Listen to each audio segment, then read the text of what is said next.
નમસ્કાર વિદ્યાર્થી મિત્રો, good morning all of you. Last લેક્ચરની અંદર આપણે પ્રવેગી ગતિ એના દાખલાઓ શરૂ હતા.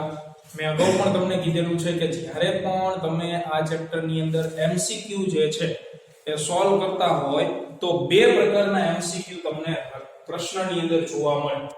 એક એવા પ્રકારના એમસીક્યુ કે જેની અંદર વેગ બદલાતો હોય તો ત્યારે આપણે પ્રવેગી ગતિના ત્રણ સમીકરણનો ઉપયોગ કરીશું, જે હતા v બરાબર v0 plus at, x બરાબર v0t 1/2 at square અને v square minus v0 square equal to 2ax. આ તમે ક્યારે વાપરવાના? તો રકમની અંદર એવો પ્રશ્ન હોય કે જેની અંદર વેગ બદલાતો હોય, અથવા જો વેગ અચળ આપેલો હોય એટલે બદલાતો ન હોય તો વેગની આપણે શું વાપરશું? વ્યાખ્યા. વ્યાખ્યા એટલે સ્થાનાંતરના છેદમાં સમય. તો આ બેઝિક વસ્તુ હતી. અને હવે આપણે ચેપ્ટરની અંદર આગળ વધીએ તો એક નાનકડી એવી થિયરી છે, પણ એ રકમની અંદર તમને લખીને આપેલી છે આખી થિયરી. બરાબર? તો એ છે ઉદાહરણ નંબર 3.8. ઉદાહરણ નંબર 3.8 ની જે રકમ છે એ તમે જુઓ.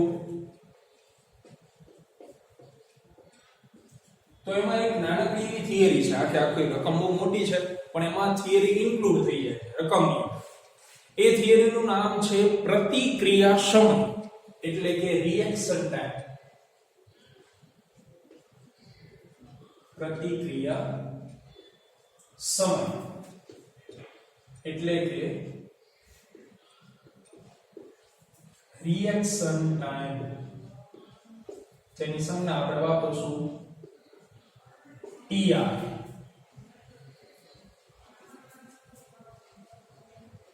તો એ થિયરી અંદર ઇન્ક્લુડ છે. એટલે ગઈકાલે મેં તમને થોડોક આનો આપણે ઉલ્લેખ કરેલો હતો કે પ્રતિક્રિયા એટલે શું? રિએક્શન. કોઈ પણ ઘટના બનતી હોય, એની અંદર એક્શન થતી હોય તો સામે રિએક્શન પણ આવતું હોય. બરોબર છે? દાખલા તરીકે અહીંયા દીવાલ છે અને કોઈ કાર જે છે એ આ બાજુ ગતિ કરી રહી છે.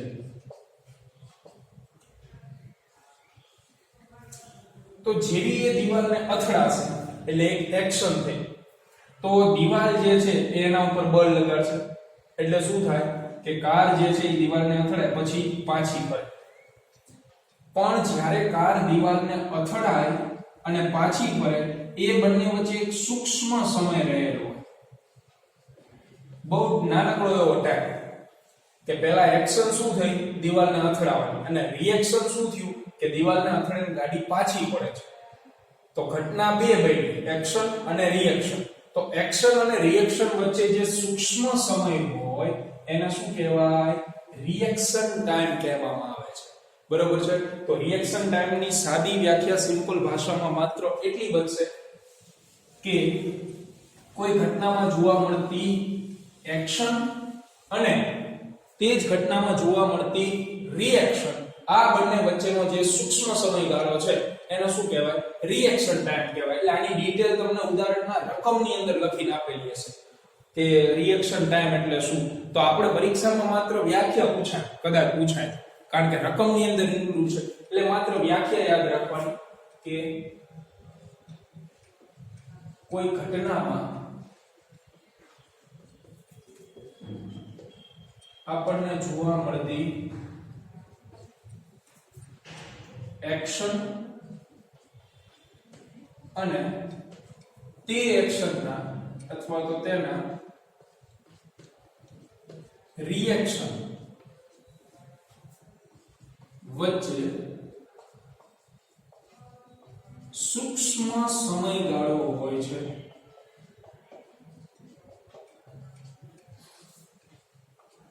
જેને પ્રતિક્રિયા સમય કહે છે.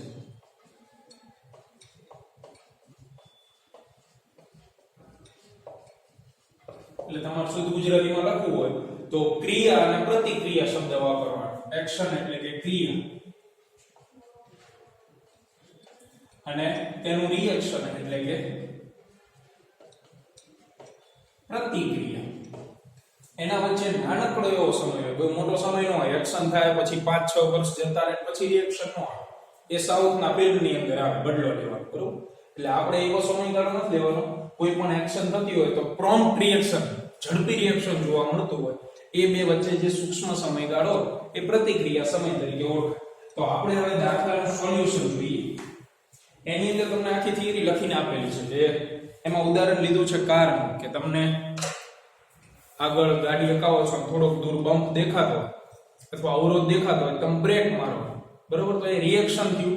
તમે બમ્પ જોયો અને તમે વિચાર્યું રિએક્શન, પછી બ્રેક મારી, એ રિએક્શન. એ બે વચ્ચે સમયગાળો. તો આપણે ઉદાહરણ જે છે એનું સોલ્યુશન મેળવીએ. તો એનું સોલ્યુશન જે છે એ તમારે લખવાનું પરીક્ષામાં પૂછાય ત્યારે. તો એનું ઉદાહરણ નીચે તમને બીજા ફકરામાં આપેલું. ઉપરનો પહેલો ફકરો જે છે એ રિએક્શન ટાઈમ વિશેનો છે. તો આપણે ખાલી વ્યાખ્યા યાદ રાખવાની છે. તો રકમ જોઈએ કે તમે તમારા રિએક્શન ટાઈમનું માપન એક સરળ પ્રયોગ દ્વારા કરી શકો છો. કયો પ્રયોગ? તો કે તમારા મિત્રને એક ફૂટપટ્ટી આપો અને તેને કહો કે આ ફૂટપટ્ટી તમારા એક અંગૂઠા અને બાકીની 4 આંગળીઓ વચ્ચેની જગ્યામાંથી શિરોલંબ પડતી મૂકે. એટલે આવી રીતે એક અંગૂઠો અને 4 આંગળીઓ આ પ્રમાણે ફૂટપટ્ટીને પકડેલી છે. આ મુજબ અંગૂઠો એક, 4 આંગળીઓ એના વચ્ચે ફૂટપટ્ટી પકડેલી છે અને અહીંયાથી એને મૂકી દેવાની. એટલે ફૂટપટ્ટી ક્યાં ગતિ કરશે? નીચે તરફ. જે આકૃતિમાં દર્શાવેલું છે તમને. જેવી ફૂટપટ્ટી મુક્ત પતન કરે, તો મુક્ત પતન આપણે લાસ્ટ લેક્ચરમાં જોઈ ગયા કે અમુક ઊંચાઈએ પદાર્થને પકડી રાખો. એટલે મુક્ત પતનમાં પ્રારંભિક વેગ 0 હોય ત્યાંથી તમે એને મૂકી દો એટલે નીચે તરફ ગતિ કરે, બરોબર? એટલે એનો જે વેગ છે એ વધતો જાય. એને મુક્ત પતન કહેવાય. મુક્ત પતન પામે કે તરત જ તમે તેને પકડી લો. એટલે ફૂટપટ્ટીને પહેલા વ્યક્તિએ જે પડતી મૂકી એને બીજો વ્યક્તિ નીચેથી પકડી લે છે. તો ફૂટપટ્ટી વડે કપાયેલ અંતર માપો. આપણે અંતર માપવાનું છે અને એક વિશેષ ઉદાહરણમાં d બરાબર 21 સેન્ટીમીટર મળેલું હતું. તો રિએક્શન ટાઈમની ગણતરી કરો. તો તમને અંતર આપી દીધું છે 21 સેન્ટીમીટર, કે જ્યારે તમે ફૂટપટ્ટીને પડતી મૂકો છો અને બીજો વ્યક્તિ નીચેથી સ્કેલને પકડી લે છે, એ દરમિયાન એને કાપેલું અંતર કેટલું છે? 21 સેન્ટીમીટર છે. એટલે d બરાબર, એટલે ફૂટપટ્ટી વડે કપાયેલ અંતર 21 સેન્ટીમીટર, મીટરમાં ફેરવી નાખીએ 0.21 મીટર. અને આપણને ગોતવાનું કીધું છે આ પ્રયોગ માટે રિએક્શન ટાઈમ એટલે કે પ્રતિક્રિયા સમય. તો ફૂટપટ્ટી જે છે એ મુક્ત પતન કરી રહી છે એટલે વેગ વધી રહ્યો છે. તો પ્રવેગી ગતિના સમીકરણમાંથી એક વાપરવું પડશે. અહીં ફૂટપટ્ટી મુક્ત પતન કરતી હોવાથી, તો મુક્ત પતન કરતા પદાર્થ માટે v0 એટલે કે પ્રારંભિક વેગ ઇક્વલ ટુ 0 લખાય મીટર પ્રતિ સેકન્ડ. અને પ્રવેગ હકીકતમાં પ્રવેગ જ આવશે ને, કારણ તો વેગ વધે અને શિરોલંબ દિશાની ગતિઓ હોય તો પ્રવેગ બરાબર આપણે લઈએ છીએ ગુરુત્વ પ્રવેગ. અને એ પણ કેવો લેશું? ધન. તો એ મેં શીખવાડેલું છે, નીચે જાય તો ધન, ઉપર જાય તો ઋણ, જેની કિંમત હોય છે 9.8. કારણ નીચે જતા વેગ વધે એટલે ધન લીધો આપણે. અને આપણે રિએક્શન ટાઈમ જે છે એ ગોતવાનો છે. તો પ્રવેગી ગતિના સમીકરણ પરથી કયું સમીકરણ તમે વાપરશો પ્રવેગી ગતિનું? તો જેમાં સમય આવતો હોય એવું સમીકરણ આપણે વાપરવું પડે, કારણ કે સમય આપણે ગોતવાનો છે. તો આપણી પાસે 3 સમીકરણ છે. v બરાબર v0 પ્લસ at. તો તમારે જો એ સમીકરણ વાપરવું હોય તો આની અંદર અંતિમ વેગ આપણી જોડે નથી કે ફૂટપટ્ટી ભાઈ નીચે પહોંચે જે બીજો વ્યક્તિ પકડે છે એ જગ્યાએ એનો વેગ કેટલો હશે તો આ આપણી પાસે નથી અને બીજો અનનોન કોણ છે સમય તો એક જ સમીકરણમાં બે અનનોન હોય તો ચાલે નહીં તો સમય વાળું જે બીજું સમીકરણ છે એ શું હતું x = v0t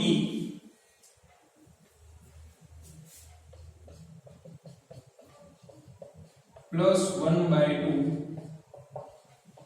at² આની અંદર આપણે કિંમત મૂકવી પડશે x ની જગ્યાએ કાપેલ અંતર એટલે કે d પછી v0 કેટલો છે 0 એટલે આ પદ નીકળી જશે a ની જગ્યાએ 9.8 અને t ની જગ્યાએ tr મૂકીશું આપણે એટલે આપણને જવાબ મળશે દાખલા બરોબર તો આ દાખલો પૂછાય તો સોલ્યુશન જે છે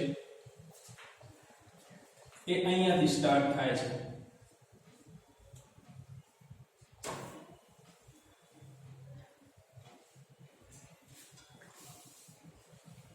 તો સોલ્યુશન આગળ વધીએ આપણે તો રિએક્શન ટાઈમ માં આપણે આખો તૈયાર નથી કરવાનો માત્ર શું તૈયાર કરશો તમે એની વ્યાખ્યા બીજું એની અંદર આપણે બહુ ડિટેલમાં જવાનું નથી એક્શન થાય તો રિએક્શન થાય એવું આપણે કોણ કહી ગયા હતા ન્યૂટન સાહેબ ન્યૂટનનો ત્રીજો નિયમ છે ને કે સમાન મૂલ્યની પ્રતિક્રિયા તમને જોવા મળે આઘાત હોય તો પ્રત્યાઘાત જોવા મળે અને એ બે વચ્ચે સમયગાળો હોય એવું આપણને આ ચેપ્ટર શીખવે છે તો મૂકીએ કિંમત x ની જગ્યાએ હતું d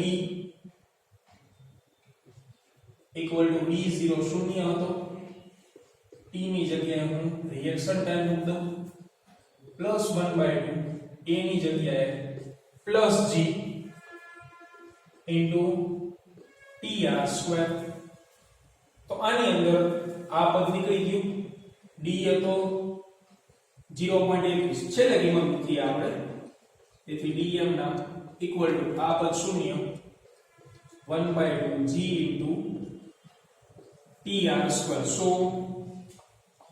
tr² = 2d / g તેથી tr =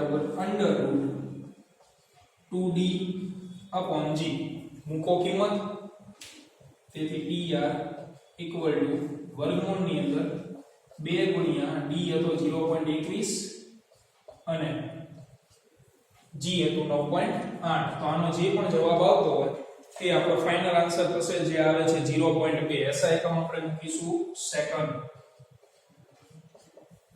તો અહીંયા ઉદાહરણ જે છે પૂર્ણ થાય એના સિવાય એક ઉદાહરણ આપેલું છે તમને ઉદાહરણ નંબર 3.6 ગેલેલિયોનો એકી અંકનો નિયમ પણ એનો ક્યાંય ઉપયોગ ન થતો એ પ્રાયોગિક વસ્તુ આખી આપેલી છે એટલા માટે આપણે એને ઇગ્નોર કરીને ચાલીએ 3.6 નંબરનું ઉદાહરણ જે છે એને આપણે ગણવાનું થતું નથી જે મહત્વના ઉદાહરણના દાખલાઓ છે એના ઉપર જ આપણે ફોકસ કરીશું તો આગળ વધીએ નવી થિયરી અને હવેની ચેપ્ટરની છેલ્લી થિયરી અને અત્યંત મહત્વની થિયરી કારણ કે સ્વાધ્યાયમાં હવે જેટલા દાખલાઓ બાકી છે એ આને રિલેટેડ જોવા મળશે તો આપણી થિયરી છે સાપેક્ષ વેગ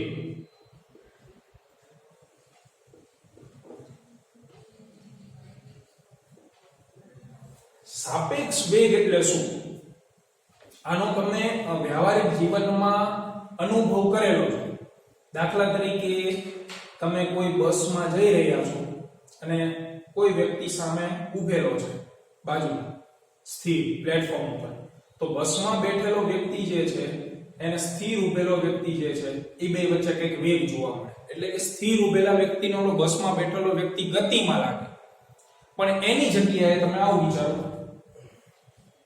અહીંયા એક બસ છે જેની ઝડપ 50 મીટર પ્રતિ સેકન્ડ છે અહીંયા બીજી બસ છે જેની ઝડપ પણ 50 મીટર પ્રતિ સેકન્ડ છે અને અહીંયા પ્લેટફોર્મ છે જેની ઝડપ 0 હોય તો અહીંયા જે વ્યક્તિ ઊભો હશે એને આ બે બસ જે છે એ ગતિમાં રાખશે પણ અહીંયા જે વ્યક્તિ બેઠો છે એને આ બસમાં બેઠેલો વ્યક્તિ જે છે ને એ સ્થિર દેખાય શું કામ બે ગાડી એકબીજાને સમાંતર જતી હોય તો એકબીજાના મોઢા તમને સામસામે તમે જોતા હોય તો એકબીજા તમને શું લાગે સ્થિર બેઠેલા છે એવું લાગે અથવા તમે એવું કહી શકો કે આ બસની અંદર બીજો પેસેન્જર છે એને આવડો આ વ્યક્તિ કેવો દેખાય? સ્થિર દેખાય. પણ આ વ્યક્તિને બસમાં બેઠેલા બંને વ્યક્તિ શું દેખાશે? ગતિમાં દેખાશે. તો તમે આ જે કમ્પેરિઝન કરો છો એ કમ્પેરિઝન એટલે શું? સાપેક્ષ વેગ. પણ હવે આપણે એને ટેકનિકલી ભણવાનું છે. આ તો શું થયું કે વ્યવહારિક રીતે કોઈ પણ વ્યક્તિ કહી શકે કે ભાઈ એક ગાડી જે છે એ 100 મીટર પ્રતિ સેકન્ડની ઝડપથી ચાલી રહી છે. બાજુમાંથી બીજી ગાડી 200 મીટર પ્રતિ સેકન્ડની ઝડપથી નીકળે છે. તે સાઈડ કાપીને આગળ જતી રહેશે. તો તમે સીધું શું કહેશો કે ભાઈ આપણી કાર કરતા આ ગાડીની જે ઝડપ છે એ કેવી છે? વધારે. તો તમે વ્યવહારિક જીવનમાં આનો ઉપયોગ કરો છો તો તમે જે વિધાન બોલ્યા ને કમ્પેરિઝન કરીને બોલ્યા કે આપણી કાર કરતા આની સ્પીડ વધારે છે અને એટલા માટે એ આગળ નીકળી. જો બંનેની સ્પીડ સમાન હોય તો બંને એક જોડે ચાલતા હોય, બરાબર? એટલે સાપેક્ષ વેગ. તો સાપેક્ષ વેગ વિશે આપણે બહુ ડિટેલમાં જવાનું નથી. માત્ર દાખલામાં કેટલી વસ્તુઓ આવશે એની બાબતો હું તમને લખાવીશ. તો આપણે એક નાનકડા એવા ઉદાહરણ સાથે લખાણ લખી કે ટ્રેનમાં જ્યારે આપણે મુસાફરી કરતા હોઈએ ત્યારે બીજી ટ્રેન તે જ દિશામાં ઓવરટેક કરી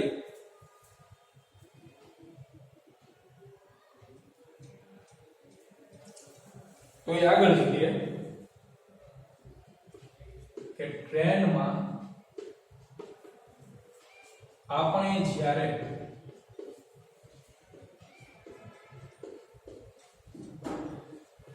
મુસાફરી કરતા હોઈએ ત્યારે જો બીજી ટ્રેન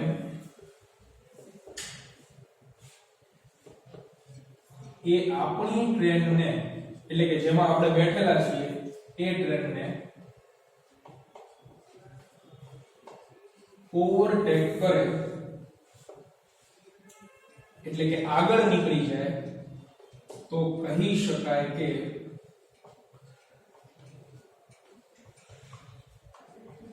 તેની ઝડપ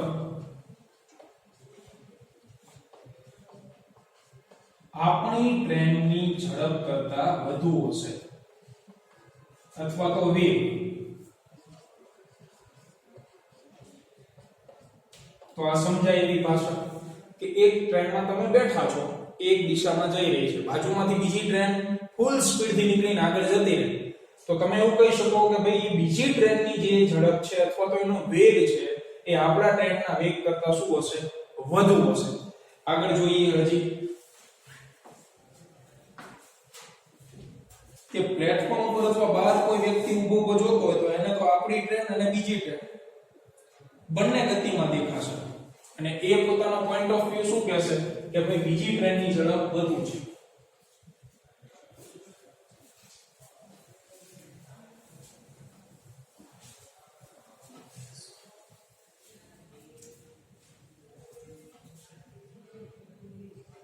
તો કે બહાર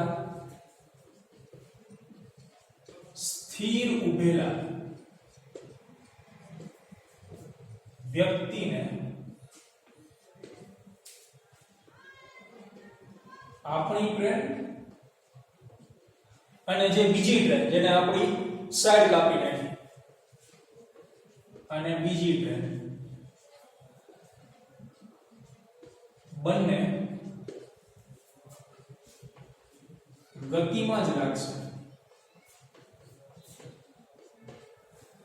અને એ શું કહેશે બે ટ્રેનમાંથી કોની ઝડપ વધારે છે? બીજી ટ્રેન. અને તેને પણ બીજી ટ્રેન વધુ ઝડપી દેખાશે. તો અહીંયા અવલોકનકાર તરીકે કોણ થયું? કે આપણે પોતે જે આપણે ટ્રેનમાં બેઠેલા છીએ તે એની તે ટ્રેન બીજી ટ્રેન ઝડપી લાગશે અને અહીંયા અવલોકનકાર તરીકે કોણ છે? તો કે પ્લેટફોર્મ ઉપર સ્થિર ઉભેલો અથવા બહાર સ્થિર ઉભેલો વ્યક્તિ, બરાબર? બેયના પોઈન્ટ ઓફ વ્યૂ સરખા છે પણ બેયમાં બંનેને જે વેગ દેખાતા હશે ને અલગ હશે કારણ કે આપણે ટ્રેનમાં બેઠા બેઠા અવલોકન કરીએ છીએ અને આપણી ટ્રેન સ્થિર નથી, ગતિમાં જ છે એટલે આપણને બીજી ટ્રેન જે સાઈડ કાપે છે એનો વેગ વધુ લાગશે પણ બહુ વધારે નહીં લાગે. અને આના માટે તમે વિચારો કે આ વ્યક્તિ તો પહેલાથી સ્થિર જ છે તો શું થાય કે ભાઈ આ વ્યક્તિને બંને ટ્રેન ગતિમાં લાગશે અને બીજી ટ્રેનની ઝડપ એને અહીંયા કરતા વધુ દેખાશે. જો અહીંયા દાખલા તરીકે આપણે લઈએ તો આપણી ટ્રેન 30 કિલોમીટર પ્રતિ કલાકની ઝડપે ચાલી રહી છે અને બાજુમાંથી બીજી ટ્રેન નીકળે છે એ 70 કિલોમીટર પ્રતિ કલાકની ઝડપે નીકળે છે. તો તમને આ ગાડી જે છે ટ્રેન છે એ કેટલી ઝડપી દેખાય? તો તમે ઓલરેડી 30 ની ઝડપે તો જઈ રહ્યા જ છો એ વાળી. આની ઝડપ 70 છે. તો આના કરતા આની ઝડપ કેટલી વધુ છે? ખાલી 40. એટલે તમને આ ટ્રેન ઝડપી લાગશે પણ 70 જેટલી ઝડપી નહીં લાગે. કેટલી ઝડપી લાગશે? 40 કિલોમીટર પ્રતિ કલાક. એટલે તમને કમ્પેરિઝન કરો આ બંનેની તો આ ટ્રેનની ઝડપ 40 જેટલી વધુ છે એવું દેખાશે. એટલે આ તમારું અવલોકન થયું આના પોઈન્ટ મુજબ. હવે અહીંયા જે વ્યક્તિ સ્થિર છે એટલે અહીંયા કોઈ વ્યક્તિ ઊભો હોય તો એને આ ટ્રેનની જે સ્પીડ છે એ 30 દેખાય અને બીજી ટ્રેનની સ્પીડ શું દેખાય? 70. બરોબર. એટલે એનું અવલોકન શું આવે બીજી ટ્રેન માટે કે 70 ની ઝડપે ચાલી રહી છે. તો બંનેમાં ફેર છે. તમને 40 દેખાય છે કારણ કે તમે કમ્પેરિઝન કરો છો. તો એ કમ્પેરિઝન એટલે શું થયું? સાપેક્ષ વેગ. બરોબર. આ બાબત ધ્યાનમાં રાખવાની છે. અને હજી એક આપણે અવલોકન જોઈએ. ત્રીજું અને છેલ્લું અવલોકન કે ભાઈ બે ગાડી અથવા તો બે ટ્રેન એક જ બિંદુએથી ગતિની શરૂઆત કરે અને બંનેનો ઝડપ અથવા વેગ સરખો હોય એક જ દિશામાં તો બીજી ટ્રેન સ્થિર દેખાશે અને બહાર ઉભેલા વ્યક્તિને બંને ગતિમાં દેખાય. એટલે કે જો બંને ટ્રેન એક જ બિંદુએથી સમાન સમયે અને સમાન ઝડપથી ગતિની શરૂઆત કરે તો શું થાય? બે ટ્રેન એટલે આ બે ટ્રેન તો તમને બીજી ટ્રેન શું દેખાય? સ્થિર. કારણ કે બે એકબીજાને પેરેલલ ચાલે, સમાંતર ચાલે. બરોબર. તો આપણને બીજી ટ્રેન જે છે એ સ્થિર દેખાશે. કારણ કે તમે અવલોકન કરો છો ટ્રેનમાં બેઠા બેઠા જેની સ્પીડ અને બાકી બાજુમાં ચાલે છે એ ટ્રેનની સ્પીડ બે સમાન છે. એટલે આપણને ટ્રેન સ્થિર દેખાશે પરંતુ બહાર સ્થિર ઉભેલા વ્યક્તિને તો બંને ગતિમાં જ દેખાશે.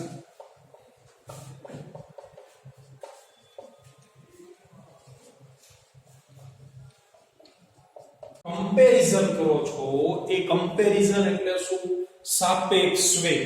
જેમ તમે સાપેક્ષ વક્રી ભવનાંક વિશે ભણી ગયા છો ધોરણ 10 માં કે જેમાં એક માધ્યમનો વક્રી ભવનાંક અને બીજા માધ્યમના વક્રી ભવનાંકનો શું લેતા હતા આપણે? ગુણોત્તર અથવા સરખામણી. એ સાપેક્ષ વેગ હતો.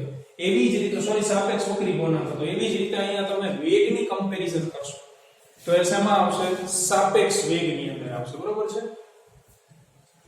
તો હવે આ આખી થિયરી આપણે તારવવી નથી કારણ કે બહુ લેન્ધી થઈ જશે અને ચેપ્ટર બહુ લાંબુ ચાલશે. એટલે આપણે માત્ર દાખલા ઉપર કોન્સન્ટ્રેટ કરીએ. તમારા નીટ ની અંદર સાપેક્ષ વેગના દાખલાઓ ડેફિનેટલી પૂછાતા હોય છે. જેડબલયુ માં હોય જ છે. ટેક્સ્ટ બુક ની અંદર પણ અઢળક દાખલાઓ આપેલા છે. બરોબર. એટલે હવે દાખલાઓ માટે શું આવશે? તો સાપેક્ષ વેગ. તો આ જે ઝડપ અથવા વેગોની સરખામણી આપણે કરી રહ્યા છીએ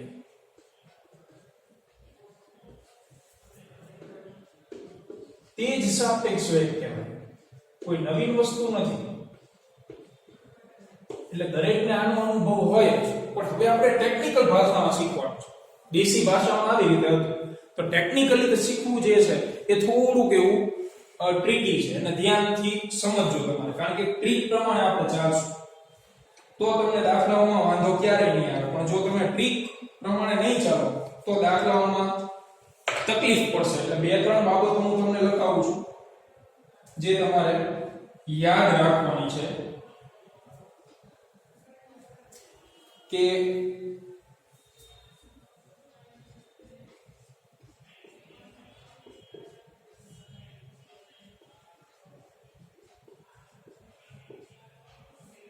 તો આવું ક્યાં ટેક્સ્ટબુક ની અંદર લખેલું નહીં હોય. કમ્પેરિઝન હું લખાવું છું તમને કે સાપેક્ષ વેગમાં જરૂરી નથી કે બે પદાર્થો સમાન દિશામાં ચાલે. ધારો કે બે પદાર્થો વિરુદ્ધ દિશામાં ચાલતા હોય તો તમે જ્યારે સાપેક્ષ વેગની ગણતરી કરશો એટલે બંનેના વેગનો આપણે શું કરવાનો? સરવાળો. આ બાબત પહેલી. જો બે પદાર્થો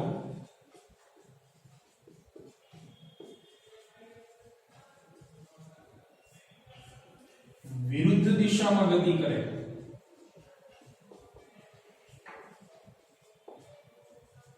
તો તમારે સાપેક્ષ વેગ મેળવવા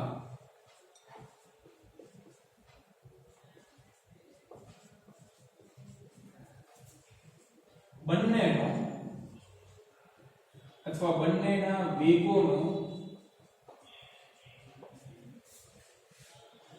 ફરજિયાત સરવાળો કરવો.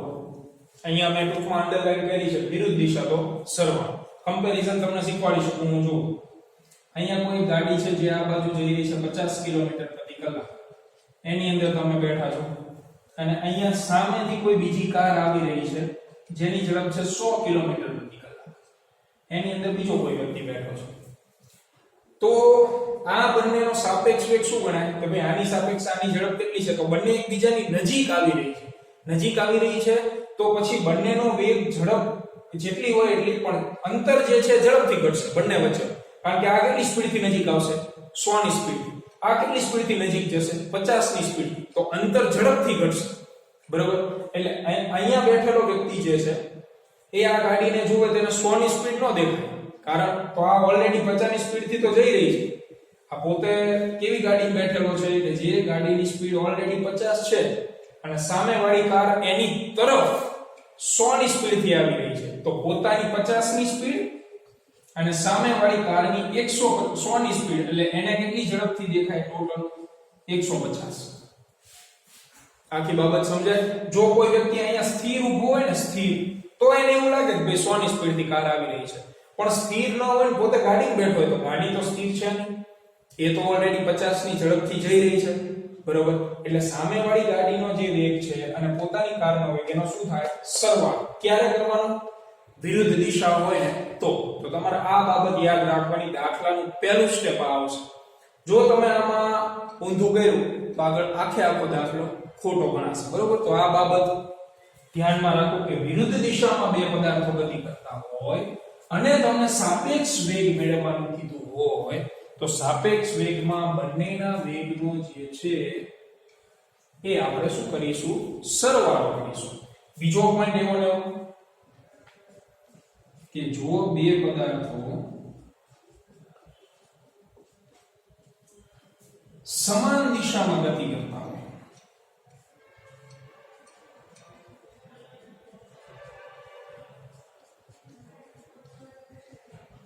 તો પછી તમારે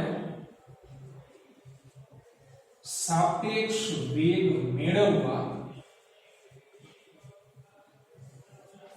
બંને પદાર્થોના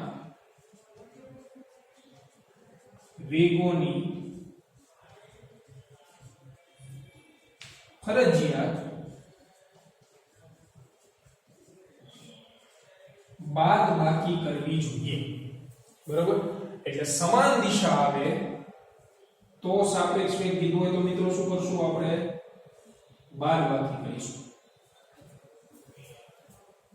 એટલે એક સરખા વેગથી ગતિ કરતા હોય એવું જરૂરી નથી. દાખલા તરીકે એક કાર 50 ની ઝડપે જઈ રહી છે, બીજી કાર 50 ની ઝડપે જઈ રહી છે, તો તમને બંને કારના પેસેન્જર એકબીજાની સાપેક્ષે સ્થિર દેખાય. કારણ તો બંનેની તમે શું કરીએ છે? બાદબાકી. 50 - 50.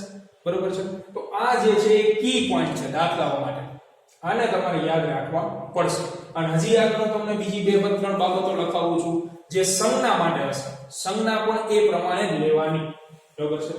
તો આને આવતા લેક્ચરમાં તમને પાકા કરવાના છે. હવે સંજ્ઞા બાબતની ચર્ચા કરીએ આપણે.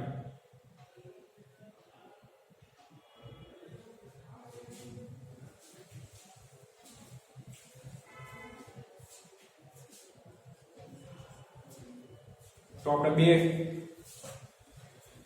કાર લઈ અને એના વેગોની સરખામણી કરીએ.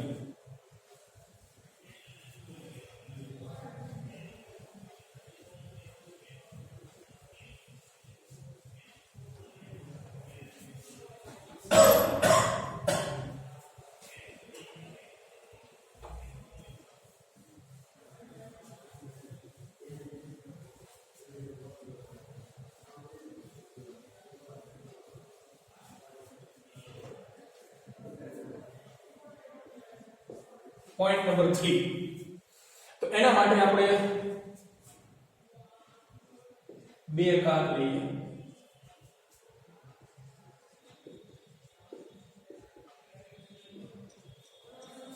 કાર A અને કાર B. એમાં કાર A નો વેગ આપણે VA વડે દર્શાવીએ અને કાર B નો વેગ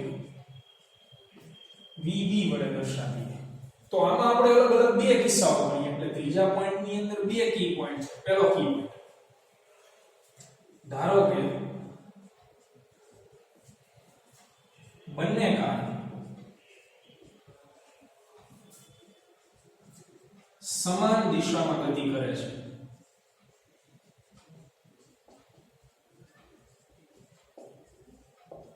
તો શું? તો આની અંદર બે મુદ્દાઓ આવશે પાછા કે ભાઈ બે કાર જે છે A અને B બંનેના વેગ અલગ અલગ છે. એકનો વેગ VA છે, બીજોનો વેગ VB છે.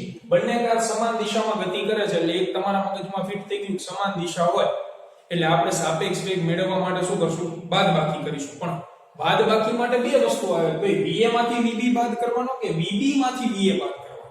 તો એના માટે કે જો તમને એવું પૂછેલું હોય કે કાર B નો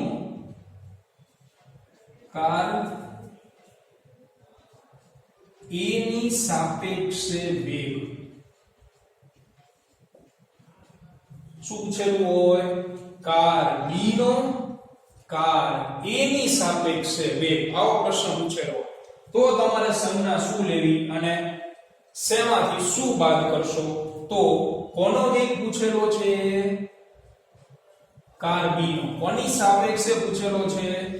કાર A. તો સંજ્ઞા મિત્રો આ રીતે આવશે. જો B બરાબર જેનો વેગ પૂછેલો હોય એની સંજ્ઞા પહેલા લખવાની. કોનો વેગ છે? B કાર એટલે B. કોની સાપેક્ષે છે? જેની સાપેક્ષે હોય એની સંજ્ઞા પછી લખવાની એટલે A ની સાપેક્ષે. તો A. એટલે આ પ્રમાણે તમારે યાદ રાખવાનું રહેશે.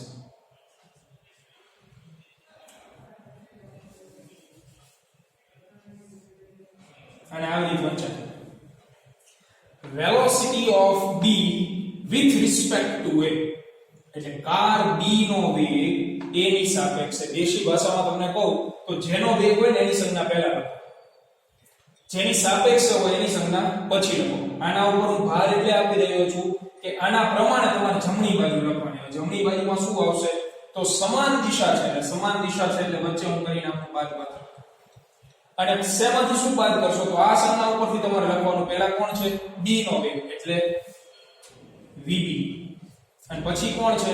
A નો વેગ એટલે કે VA. જો તમે ઊંધું કરશો તો દાખલો પડશે ખોટું.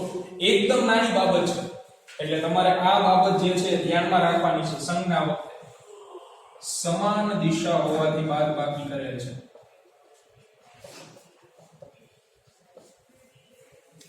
એટલે જેનો વેગ પૂછેલો હોય એની સંજ્ઞા પહેલા આવશે, જેની સાપેક્ષે વેગ પૂછેલો હોય એની સંજ્ઞા પછી આવશે. દાખલા તરીકે એક કાર અને એક ખટારો જઈ રહ્યા છે, બરોબર? તો કારની સંજ્ઞા શું લેવાની? C. અને ખટારો તો ટ્રક એટલે D. હવે તમને એમ કે કારની સાપેક્ષે ખટારાનો વેગ, તો એની સંજ્ઞા શું આવે?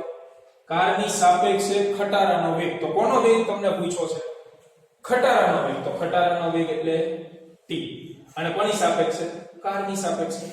એટલે જેનો વેગ આવે એ પહેલા, જેની સાપેક્ષે આવે એ પછી, અને પછી જમણી બાજુ એના ઉપરથી તમે લખી શકો, પહેલા હોય પહેલા, પછી હોય પછી, પછી પ્લસ લખું માઈનસ લખું એના ઉપર આધાર રાખશે સમાન દિશા છે કે વિરુદ્ધ દિશા છે. બરોબર, તો આ બાબત ધ્યાનમાં રાખવાની છે તમારે. હવે ધારો કે આમાં એવું પૂછેલું હોય આપણને કે ભાઈ કાર A ની સાપેક્ષે કાર B નો વેગ, કાર A ની સાપેક્ષે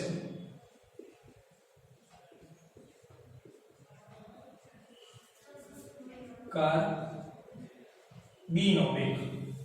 તો હવે કોનો વેગ આપણને પૂછેલો છે? B નો વેગ. એટલે હું લખીશ VB કોની સાપેક્ષે? A ની સાપેક્ષે ઇક્વલ ટુ VB અને VA વચ્ચે સંજ્ઞા તો સમાન દિશા જ છે એટલે માઈનસ. બરોબર, એટલે આ વસ્તુ જે છે એ એકદમ નાની વસ્તુ છે પણ યાદ રાખવા જેવી વસ્તુ છે. એટલે અહીંયા સફિક્સમાં આવશે જેનો વેગ હોય એ પહેલા, જેની સાપેક્ષે હોય એ પછી, અને પછી એના ઉપરથી જમણી બાજુ આવે જેનો વેગ હોય તમારે પહેલા મૂકી દેવાનો, જેની સાપેક્ષે હોય પછી મૂકી દેવાનો. વચ્ચે પ્લસ મૂકવું કે માઈનસ મૂકવું એ તો આની વાત છે. સમાન દિશા હોય તો માઈનસ આવે, વિરુદ્ધ દિશા હોય તો પ્લસ આવશે. બરોબર છે, એટલે આ એક વસ્તુ ક્લિયર થઈ. હવે ધારો કે અહીંયા મેં પહેલો કિસ્સો લીધો, બંને કાર સમાન દિશામાં છે, તો ધારો કે બંને વિરુદ્ધ દિશામાં ગતિ કરતી હોય તો શું ફેર પડે? ધારો કે બંને સમાન નહીં પણ વિરુદ્ધ દિશામાં ગતિ કરે છે, તો શું લખાય? તો પ્રશ્ન પહેલો કે ભાઈ A ની સાપેક્ષે B નો વેગ પૂછેલો તો શું આવે? A ની સાપેક્ષે B નો વેગ. તો કોનો વેગ પૂછ્યો છે? કાર B એટલે VB. કોની સાપેક્ષે? A ની સાપેક્ષે એટલે VB પ્લસ V. વચ્ચે શું આવી જાય? પ્લસ આવી જશે કારણ વિરુદ્ધ દિશા છે. તો વિરુદ્ધ દિશા હોય એટલે મિત્રો શું મૂકવાનું? પ્લસ મૂકવાનું. અને એવી જ રીતે પૂછેલું હોત કે B ની સાપેક્ષે A નો વેગ, તો VA B equal to VA plus VB આવે, જેનો વેગ હોય પહેલા, જેની સાપેક્ષે હોય પછી. પ્લસ અને માઈનસ તો એ તો આધાર રાખશે કે ભાઈ સમાન દિશામાં ગતિ છે કે વિરુદ્ધ દિશામાં. તો દાખલાનું પહેલું સ્ટેપ જે છે એ આ પ્રકારનું આવશે. તો તમારે આમાં કોઈ પણ પ્રકારની ભૂલ થવી જોઈએ નહીં, નહીતર આગળ દાખલો ખોટો જ પડશે ફરજિયાત. એટલે કી પોઈન્ટ 3 થઈ ગયા.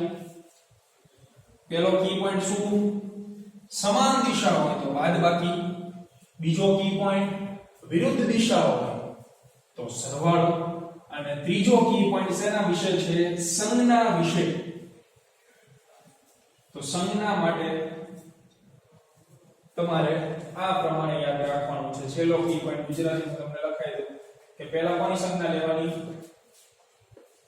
કે જેનો વેગ હોય. પછી કોની સંજ્ઞા આવે? જેની સાપેક્ષે વેગ હોય. પછી તમે જમણી બાજુ શું મૂકશો? તો જેનો વેગ હોય એ પહેલા લખવાનું. બરોબર, અને જેની સાપેક્ષે હોય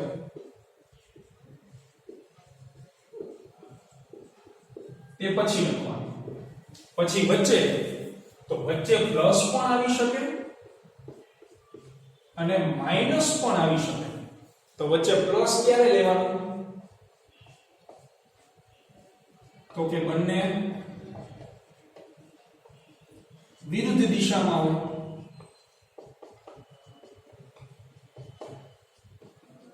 એટલે કે જેનો વેગ છે અને જેની સાપેક્ષે છે બંને વિરુદ્ધ દિશામાં હોય તો પ્લસ દિશાની લેવાની અને માઈનસ ક્યારે લેવાની તો કે બંને સમાન દિશામાં હોય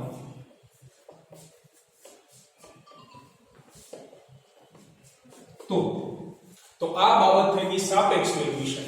અહીંયા આપણે સાપેક્ષ વેગની ચર્ચા પૂરી કરીએ અને હવે દાખલાઓ ઉપર ધ્યાન આપશું. તો તમારે દાખલાઓ ગણવા માટે આ જે 4 કી પોઈન્ટ આપ્યા એ આજને આજ તૈયાર કરી લેજો તો તમને કાલે દરેક બાબતમાં ખબર પડશે, બાકી કોઈ જ ખબર પડશે નહીં. કારણ કે પહેલું જ સ્ટેપ તમારું આ આવશે, પછી આગળ તમારે કિંમત મૂકવાની બીજી બધી માથાકૂટો કરવાની છે. બરોબર છે?